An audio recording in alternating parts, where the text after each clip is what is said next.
अस्सलामुअलैकुम वरहमतुल्लाहि वबरकातुहू। उम्मीद करती हूँ आप सब खैरियत से होंगे। आज हम शुरू कर रहे हैं सफ़रा की फ़वाइद, यानी कि ये सफ़रा की पार्ट 3 वीडियो है। खिलते सफ़रा यानी अखलात, जो 4 अखलात होते हैं उसमें जो मैंने आपको दम पढ़ा दिया है, उसके बाद में सफ़रा कंटिन्यू ही चल रहा है अभी। और मैं काफ़ी मशगूलियात हैं, इस वजह से मैं वीडियोज़ अपलोड नहीं कर पा रही हूँ टाइम टू टाइम। इसके लिए मैं बहुत ज़्यादा सॉरी कहना चाहती हूँ। और चलें, कोई नहीं। सफ़रा के फ़वाइद यानी कि सफ़रा के फ़ायदे क्या हैं, ये हम कह सकते हैं हेडिंग में, क्योंकि क्वेश्चंस आ जाते हैं कि सफ़रा के फ़वाइद लिखिए, या फिर इस तरह से आ सकता है कि सफ़रा के अफ़ाल लिखिए, है ना, फ़ंक्शंस लिखिए। सफ़रा के फ़ंक्शंस क्या होते हैं? तो सफ़रा के फ़ंक्शंस जो हमने पढ़ने हैं वो 6 हेडिंग्स में पढ़ने हैं। तरक़ीक़ खून, ठीक है। तरक़ीक़ खून का मतलब है लिक्विफिकेशन, आप कह सकते हैं एक तरह से, कि खून को पतला करता है, लिक्विफाई करता है और पतला बनाता है खून को सफ़रा। तो इसको ही कह देते हैं तरक़ीक़ जो है वो रक़ीक़ से बनाए, और रक़ीक़ के मीनिंग आपको पता है पतला। तो जो पतला करने वाली चीज़ होती है वो तरक़ीक़ एक तरह से फ़ंक्शन कहलाएगा इसका। तो तरक़ीक़ खून इसका एक फ़ंक्शन है, खून को रक़ीक़ बनाता है, खून को पतला बनाता है। दूसरा है तग़ज़िया-ए आज़ा, यानी कि जब खून, एक तरह से ये दोनों साथ में हम इसलिए पढ़ रहे हैं क्योंकि देखिए, जब खून एक ज़्यादा पतला भी ना हो, ठीक है, ज़्यादा गाढ़ा गलीज़ भी ना हो और ज़्यादा रक़ीक़ भी ना हो, एतदाल पर होगा, तो ये सारे आज़ा तक जो है पहुंच सकेगा और न्यूट्रिशन प्रोवाइड कर सकेगा खून। तो इसीलिए एक तरह से न्यूट्रिशन प्रोवाइड करता है ऑर्गन्स को, आज़ा को। तग़ज़िया-ए आज़ा ये इसका दूसरा फंक्शन हो गया, जो कि कर्शी ने ये 2 फंक्शन बताए थे, 3 फंक्शन। थर्ड इसका फंक्शन है गुस्ले अमा। गुस्ले अमा यानी कि अमा जो होती है, हमारी जो इंटेस्टीन होती है, उनकी वॉशिंग करता है, ठीक है, यानी कि गुस्ले अमा करेगा, उसको धोता है एक तरह से। तहरीक बरास, बरास का मीनिंग होता है स्टूल, ठीक है। तो तहरीक बरास, तहरीक का मतलब होता है स्टिमुलेंट, है ना, स्टिमुलेट करना। तो स्टूल को ये एक तरह से स्टिमुलेट करता है पेरिस्टाल्टिक मूवमेंट को बढ़ाकर, ठीक है। पेरिस्टाल्टिक मूवमेंट एक तरह से इंक्रीज़ हो जाते हैं, जिसकी वजह से डेफिकेशन होती है, ठीक है। अब है हज़्म ग़िज़ा, यानी कि ग़िज़ा को डाइजेस्ट करने में भी ये मददगार होता है सफ़रा। और क़त्ल दीदान, दीदान का मीनिंग होता है इंटेस्टाइनल वर्म। जो इंटेस्टाइनल वर्म होते हैं उनको कत्ल करता है, उनको जो है मारता है, ठीक है। क़त्ल दीदान भी कह सकते हैं, क़ातिल दीदान अमा एक तरह से कह सकते हैं इसको, इंटेस्टाइनल वर्म, ठीक है। तो क़त्ल दीदान हो गया। दीदान को हम कीड़े भी कह सकते हैं एक तरह से, पेट के जो कीड़े होते हैं, आंतों के कीड़े, तो उनको ये ख़त्म मारने में मदद करता है अगर सफ़रा बढ़ जाए तब। तो जितने ये हमने बता दिया। अब हम इसकी फर्दर हेडिंग्स को ही डिस्क्राइब करेंगे। तो हम सबसे पहले देख रहे हैं तरक़ीक़ खून, ठीक है, यानी खून को रक़ीक़ करना। सफ़रा खून में शामिल होकर खून को रक़ीक़ यानी कि पतला करता है। सफ़रा खून के अंदर शामिल होकर खून को क्या करता है? पतला करता है, ताकि खून उरूक़ शारिया होती है हमारी ब्लड कैपिलरीज़ जो होती हैं, जो बहुत ज़्यादा बारीक होती हैं। तो वो बारीक जिनके जो ब्लड कैपिलरीज़ के जो बारीक बिल्कुल रास्ते होते हैं, तो वहाँ से खून गुज़र सके, नफूज़ कर सके, है ना। तो इसीलिए खून का थोड़ा पतला होना भी ज़रूरी है।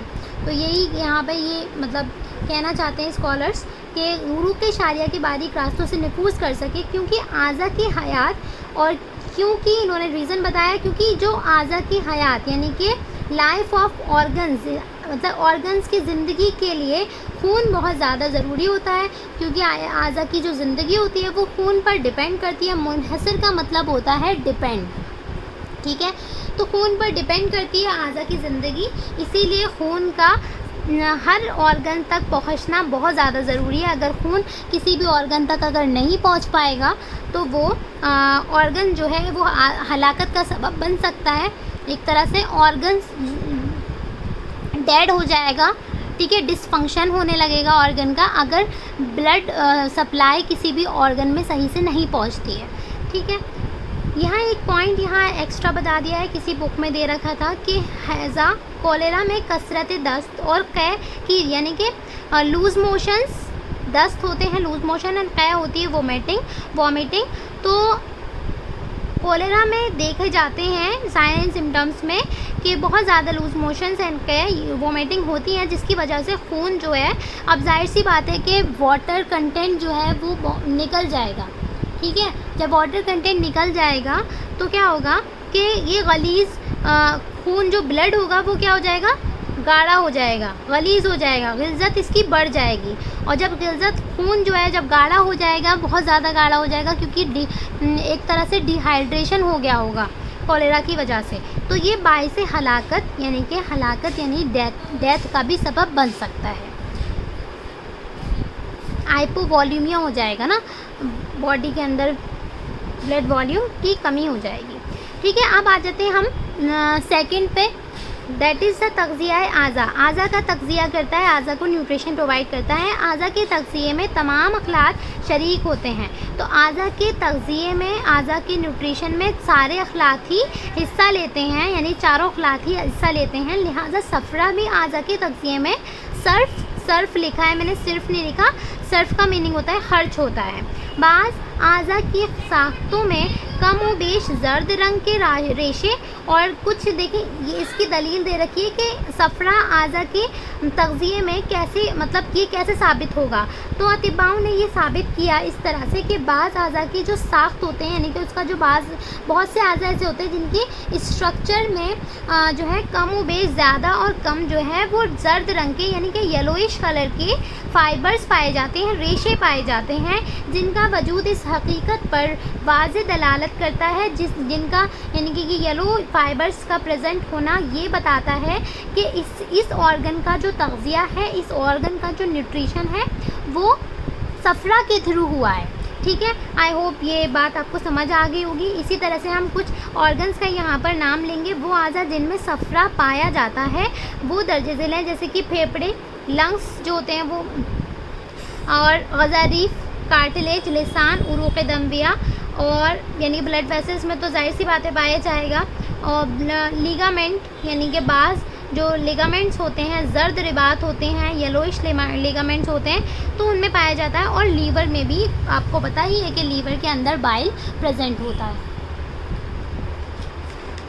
ठीक है, अब इसके बाद हम आ जाते हैं यहाँ पर इसके थर्ड एंड फोर्थ फंक्शन को हमने साथ में ही डिस्क्राइब कर दिया है। जैसे third and fourth function, third function था गुस्ले अमा और फोर्थ फंक्शन था तहरीके अमा। ठीक है, तहरीके बराज भी था, तो जब तहरीके अमा यहाँ मैंने लिख दिया है तो आप तहरीके बराज भी लिख सकते हैं। क्यों लिख सकते हैं? क्योंकि जब तहरीके अमा होगी, यानी कि हमारी जब इंटेस्टाइनल स्टिमुलेशन होगा, इंटेस्टीन स्टिमुलेट होंगी, तो पेरिस्टाल्टिक मूवमेंट इंक्रीज़ होगा, जिसकी वजह से स्टूल जो हैं वो इवैक्यूएट कर जाएंगे, यानी कि स्टूल का एक्सक्रीशन हो पाएगा। तो इसीलिए आप यहाँ पर तहरीके बराज भी लिख सकते हैं और तहरीके अमा भी लिख सकते हैं। ठीक है, तो यहाँ हम देख लेते हैं इसको कि गुस्ले अमा का मतलब हो गया इंटेस्टीन को धो देना, और तहरीक अमा का मतलब हो गया कि स्टिमुलेंट टू द इंटेस्टीन। ठीक है, तो यहाँ पर क्या होगा कि अगर इंटेस्टीन को स्टिमुलेट करेगा अब सफ़रा, तो पेरिस्टाल्टिक मूवमेंट इंक्रीज़ होंगे, और जिसकी वजह से इवैक्यूएशन होता है स्टूल का। ये फ़ायदा इस सफ़रा से मुताल्लिक है जो जिगर होता है लीवर, और मुरारा होता है गॉल ब्लैडर, जो आई थिंक मैं आपको बता चुकी हूँ। तो ये जो फ़ायदा है सफ़रा का गुस्ले अमा और तहरीक अमा से, क्या होता है कि जिगर से जो सफ़रा होता है, यानी कि लीवर से, आपको वैसे भी पता होगा जब आपने एनाटॉमी में पढ़ा होगा कि जो लीवर है उससे जो सफ़रा है, यानी कि जो जैसे प्रोडक्शन ऑफ बाइल लीवर के अंदर हुआ, और दैन ये स्टोर होता है हमारे गॉल ब्लैडर के अंदर। तो जिगर से मुरारा को जाता है सफ़रा यानी बाइल, और मुरारा से अमा को जाता है, यानी कि जब भी फूड का इमल्सिफिकेशन वगैरह ये सब करना होता है, फ़ैट का इमल्सिफिकेशन ख़ास तौर से करना होता है, तो ये मुरारा से यानी कि गॉल ब्लैडर से ये कहाँ पे आ जाता है? बाइल अमा में आ जाता है, इंटेस्टीन में आ जाता है। शेख ने लिखा है कि सफ़रा का वो हिस्सा जो मुरारा से अमा को जाता है उसके दो फ़ायदे हैं, दो मुनाफे हैं, ठीक है। यानी कि जो बाइल कहाँ से, मुरारा यानी गॉल ब्लैडर से इंटेस्टाइन तक जाता है, उसके दो फंक्शन हैं, दो फ़ायदे हैं, बेनिफिट्स हैं। क्या क्या है? पहला है अमा के फुजलात और लेसदार बलगम को धोना। यानी कि अगर अमा के अंदर, इंटेस्टाइन के अंदर वेस्ट और लेसदार बलगम मौजूद है जो बिल्कुल वेस्ट है, जिसका कोई मतलब इम्पोर्टेंस नहीं है, तो उसको ये धो देगा, ये बलगम को धो देता है, ठीक है। अमा के अज़लात, जो अमा के और मतलब एक तरह से मसल्स होते हैं, अमा के इंटेस्टाइनल मसल्स जो होते हैं, उनमें कैफियत लज़ा, हेजान और तहरीक यानी कि एक तरह से मूवमेंट प्रोवाइड करता है जो अमा के मसल्स होते हैं, ठीक है। तो एक तरह से लज़ा कहते हैं जलन को, हेजान कहते हैं जोश और तेज़ी को, तहरीक कहते हैं मूवमेंट और स्टिमुलेट को, ठीक है। तो यानी कि ये हरकत प्रोवाइड करेगा हमारे अमा को इसके ज़रिए, ठीक है, ताकि क्या हो, जब हरकत हो जाएगी, हमारे जो इंटेस्टाइन होंगे उनके अंदर हरकत होगी, मूवमेंट होंगे, तो यानी कि पेरिस्टाल्टिक मूवमेंट बढ़ जाएंगे, और जिसकी वजह से अखराज बराज, अखराज का मतलब होता है एक्सक्रीट होना, और बराज मैंने आपको बता दिया है स्टूल, यानी कि स्टूल का एक्सक्रीशन होता है ना, की हाजत महसूस होती है, और जिसकी वजह से इंसान जो है इंसानी तबरस के लिए मजबूर हो जाता है, यानी कि इंसान जो है डेफिकेशन के लिए बराज करने के लिए जो है मजबूर हो जाता है, यानी डेफिकेट करने के लिए मजबूर हो जाता है। यही वजह है कि जब सफ़रा का इंसबाब कम हो जाता है, यानी कि इंसबाब का मतलब है यहाँ पर सिक्रीशन, तो यहाँ पे इसका मतलब है सिक्रीशन। तो जब सफ़रा का इंसबाब होगा, सफ़रा का सिक्रीशन कम हो जाएगा, तो क्या होगा, तो कोलिंज की कंडीशन पैदा हो जाती है, क्योंकि अगर सफ़रा कम होगा तो पेरिस्टाल्टिक मूवमेंट सही से नहीं हो पाएंगे, इसके अकॉर्डिंग जो हम पढ़ रहे हैं, और जिसकी वजह से कोलिंज यानी कि जो हमारी बराज है वो एक्सक्रीट आउट नहीं हो पाएगी, तो जिससे कोलिंज की कंडीशन यानी कि कोलाइटिस की कंडीशन पैदा हो सकती है, ठीक है। यहाँ पर ये बोल रहे हैं कब्ज़ की कंडीशन भी आप यहाँ बोल सकते हैं कि अगर सफ़रा का इंसबाब कम हो जाएगा तो कोलिंज की कंडीशन, या फिर बराज खारिज नहीं हो पाएंगे, और बराज खारिज नहीं हो पाएंगे तो जो हमारा वो है स्टूल है तो वो भी खारिज नहीं हो पाएगा, जिसकी वजह से कॉन्स्टिपेशन भी हो सकता है, ठीक है। तो कोलिंज की कंडीशन जैसा मर्ज़ पैदा हो जाता है। यहाँ पर इंसबाब सफ़रा की किल्लत, तो ये यहाँ पर कहना चाहते हैं कि अगर सफ़रा का एक्सक्रीशन कम हो जाए, इंसबाब सफ़रा यानी कि एक्सक्रीशन ऑफ बाइल यानी कि सिक्रीशन ऑफ बाइल की किल्लत का मतलब होता है कमी, है ना, तो कमी हो जाती है, जिसकी वजह से फुजला के रंग की जर्दी कम हो जाती है।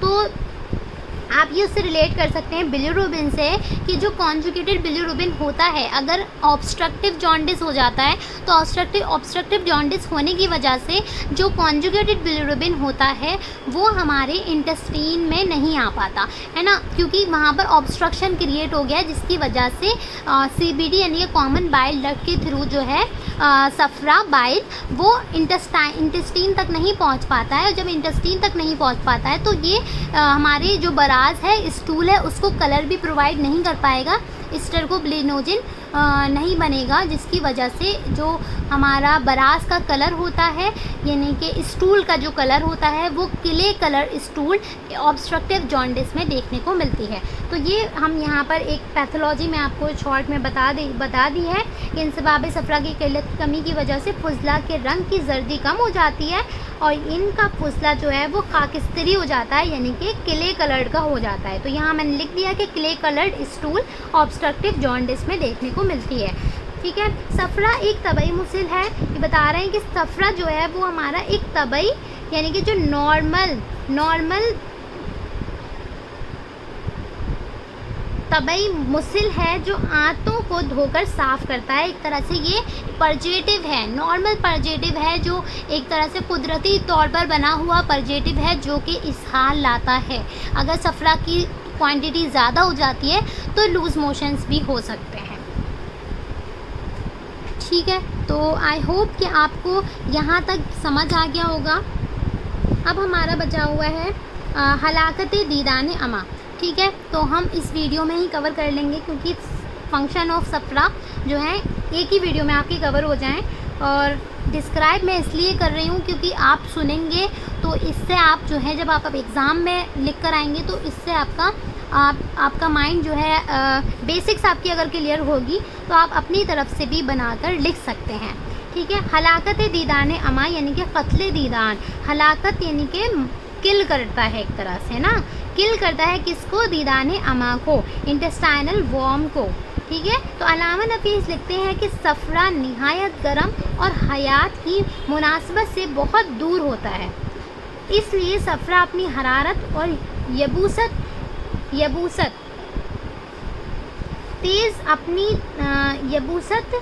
नीज़ अपनी तलखी और तेज़ी से दीदान अमा को हलाक कर देता है। तो यहाँ पर अल्लामा नफीस लिखते हैं कि जो हलाकत दीदान कैसे करता है कि सफ़रा का जो मिजाज होता है वो क्या होता है? गर्म खुश्क होता है, और सफ़रा बहुत ज़्यादा गर्म होता है जिसकी वजह से कि अगर हमारे जो कुछ भी कीड़े वगैरह पैदा हो रहे होते हैं इंटेस्टाइन के अंदर तो ये उसको मार देता है।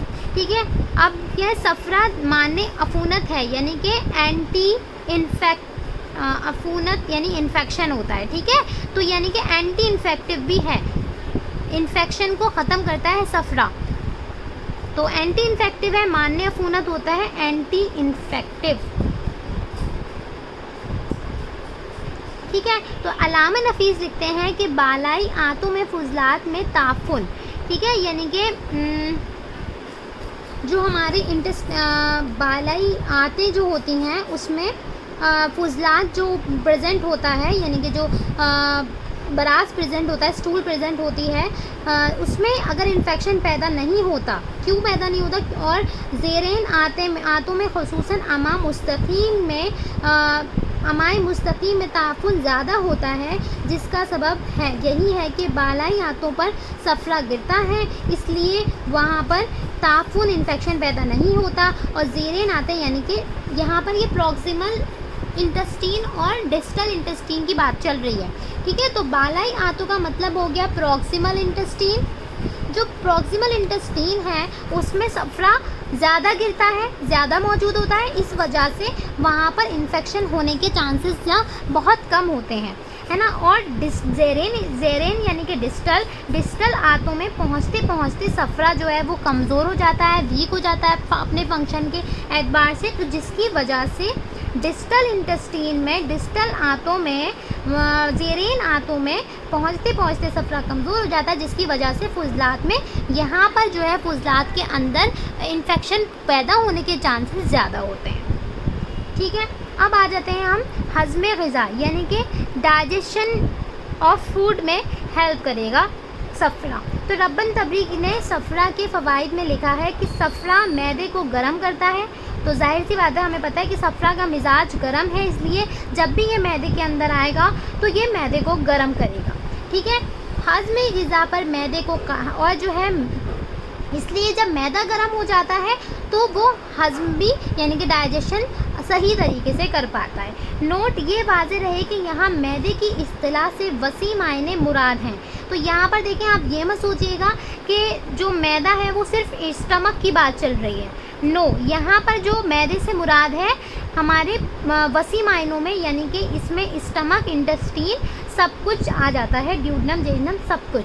ठीक है। तो एक तरह से पेट आप कह सकते हैं कि हम जो कहते हैं नॉर्मल लैंग्वेज में, जनरल टर्म में, जो स्टमक यहाँ पर नहीं है मुराद, यहाँ पर ये कह रहे हैं कि मैदे की इस्तिलाह से वसी मायने मुराद है यानी कि सब कुछ, पूरा डाइजेस्टिव सिस्टम एक तरह से। ठीक है। तो मुराद है जिसमें अमा भी दाखिल है। खुदामा यानी कि ओल्ड फ़िलासफ़र की आदत है कि वो हज़्म मैदी कहकर एक वसी हज़्म मुराद लेते हैं। तो यहाँ पर मतलब पुराने अतिब्बा जितने भी थे, फ़िलासफ़र्स थे, तो उनका मतलब उनकी ये आदत देखी गई है कि वो जो है डाइजेशन मतलब हज़्म मैदा से मतलब उनकी मुराद होती थी कि पूरा डाइजेस्टिव सिस्टम में डाइजेशन किस तरीके से होता है, तो वो मुराद है। मतलब वसी, ब्रॉड टर्म, वसी का मतलब होता है ब्रॉड, वाइडली ना। तो हज़्म मुराद होता है डाइजेशन, जनरल डाइजेशन मुराद होता है, सिर्फ स्टमक का डाइजेशन नहीं होता, जिसमें आंतों का हज़्म शरीक होता है, यानी कि जो डाइजेशन इंटेस्टीन में हो रहा है वो भी इसमें शामिल होता है। अब साहब कुन्नाश तबरी कहते हैं के 3 मकासद के लिए बदन सफ़रा का मोहताज है। तो 3 मकसद के लिए जो है साहिब कुन्नाश तबरी कहते हैं। ये आप अपने एक्स्ट्रा पॉइंट्स में याद कर सकते हैं, और अगर आप अपनी नोटबुक में इसको नोट कर लें, साथ के साथ मेरे नोट्स के साथ अपने नोट्स बना लें, और इसको आप अपने एग्ज़ाम में अगर लिख कर आते हैं तो जाहिर सी बात है टीचर आपसे बहुत ज़्यादा सेटिस्फाइड होंगे और आपको काफ़ी अच्छे मार्क्स मिलेंगे। ठीक है, तो देखें साहिब कुन्नाश तबरी कहते हैं कि 3 मकासद 3 एम्स के लिए सफ़रा बहुत ज़रूरी है बदन के लिए। तो हज़्म ग़िज़ा के लिए यानी कि डाइजेशन के लिए, आंतों के फुज़लात को धोने के लिए, उन फुज़लात को दफ़ा करने के लिए जो आंतों में रुके रहते हैं, वो फुज़लात वो वेस्ट होता है, वो वेस्ट जो हमारे आंतों में इंटेस्टाइन में रुका रहता है उसको एक्सक्रीट करने के लिए यानी कि इवैक्यूएशन ऑफ स्टूल के लिए सफ़रा बहुत ज़्यादा ज़रूरी होता है, जैसे कि हमने आपको पहले बताया था। अब यहाँ पर एक कुछ एक्स्ट्रा है, जैसे सफ़रा किन अज्जाए ग़िज़ाइया को हज़म करता है। तो ये एक क्वेश्चन है जो आप अगर इसे देख लें तो ज़्यादा बेहतर रहेगा।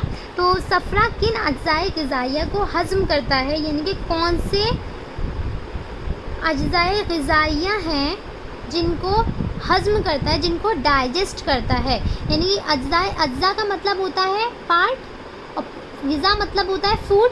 ठीक है, तो कौन से ऐसे फूड के पार्ट्स हैं जिनको हज़म करता है सफ़रा, डाइजेस्ट करता है। अल्लामा नफ़ीस लिखते हैं कि सफ़रा की तख्ती यानी कि सफ़रा जो है वो काटने से मुराद है। सफ़रा काटता है ना, सफ़रा की तख्ती जो है काटने से मुराद करता है। नीज़ वो और दूसरे अतिब्बा लिखते हैं कि सफ़रा बलगम को धोता है। तो कुछ अतिब्बा लिखते हैं कि सफ़रा बलगम को धोता है। अगर शय लज़्ज लेज़दार है, कोई ऐसी चीज़ है जो कि लेज़दार है, जैसे फ़ैट होता है वो भी लेज़दार होता है ना, तो बलगम डाइजेशन के अमल से इसमें तख्ती हासिल हो जाती है। ठीक है, अगर फ़ैट मौजूद है तो उसमें क्या होगा कि उसको फ़ैट को जो है ये काटता है, एक तरह से तख्ती करता है, कतह करता है, काटता है फ़ैट को। तो यानी कि emulsification of fat by the bile यहाँ पर मुराद है। इनसे अलगर्ज ये कहना सफ़रा बलगम को धोता है या उसे काटता है, और ये कहना कि सफ़रा दुसूमत यानी चिकनाई, दसम, दुसूमत जो है वो दसम से बना है, और दसम के मीनिंग होते हैं फ़ैट के, ठीक है, लिपिड के। तो यहाँ पर हाँ लिपिड के, ठीक है। तो सफ़रा जो है वो सफ़रा दुसूमत चिकनाई को हज़म करता है, ये बहुत ज़्यादा इम्पॉर्टेंट है और यही आपको याद रखना है। इसका जवाब यही है कि इन तीनों बातों में अलगर्ज ज़्यादा फ़र्क नहीं है। तो इन तीनों बातों में ज़्यादा फ़र्क नहीं है कि सफ़रा जो है एक तरह से लेज़दार लज़्ज़त चीज़ को जो है हज़म करता है, ये भी कह सकते हैं, या फिर सफ़रा बलगम को धोता है, आप ये भी कह सकते हैं, या फिर आप ज़्यादा बेहतर रहेगा आप ये कहें कि सफ़रा जो है दुसूमत चिकनाई को हज़म करता है, इनके फ़ैट का इमल्सिफिकेशन करता है। तो अल्हम्दुलिल्लाह हमारी ये वीडियो कंप्लीट हो गई है, और यहाँ पर इस वीडियो के साथ साथ हम आपको बता दें कि सफ़रा हमने कंप्लीट कर लिया है।